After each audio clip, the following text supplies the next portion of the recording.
Le Parlement angolais recommande à l'exécutif d'accorder des crédits aux producteurs nationaux à travers le pays. Ceci lors d'une session plénière à l'Assemblée nationale sur le bilan d'exécution du deuxième trimestre du budget général de l'État 2021, le vendredi 11 février 2022. Le gouvernement angolais devrait alors procéder à la distribution d'intrants agricoles, de matériel d'irrigation, la réhabilitation et la construction de petits et moyens périmètres irrigués dans les régions touchées par la sécheresse dans le cadre du programme de lutte contre la faim et la pauvreté en Angola.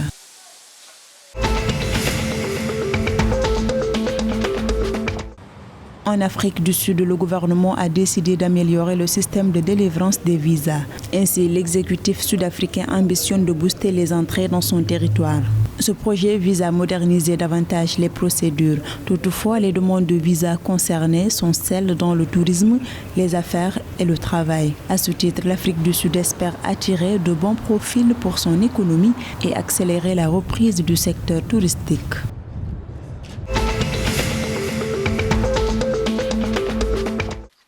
Un investissement d'un montant de 50 millions de kwacha malawiens sera consacré à la réalisation d'un projet de plantation d'arbres sur les rives de la rivière Lengazi à Salima au Malawi. 7000 plants d'arbres devraient être plantés. Cette initiative de plantation d'arbres va participer à réduire la quantité de lessivage des eaux pluviales et prévenir l'érosion côtière et les inondations.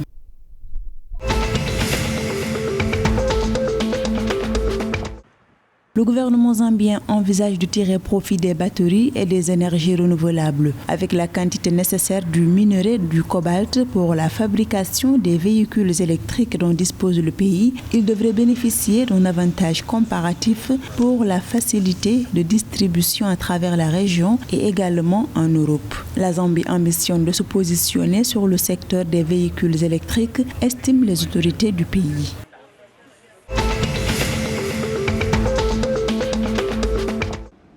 L'insécurité est grande au sein de la population du district éponyme de la province de Cabo Delgado au nord du Mozambique. De nombreux villages attaqués, des maisons brûlées, des personnes enlevées et tuées, telle est la situation qui sévit dans cette zone selon des missionnaires. Cette situation difficile a occasionné le déplacement de plus de 290 familles cette semaine. La Fondation internationale catholique Aide à l'Église en détresse fait noter que depuis octobre 2017, plus de 3000 personnes sont mortes et quelques 800 000 ont été déplacées à l'intérieur du pays.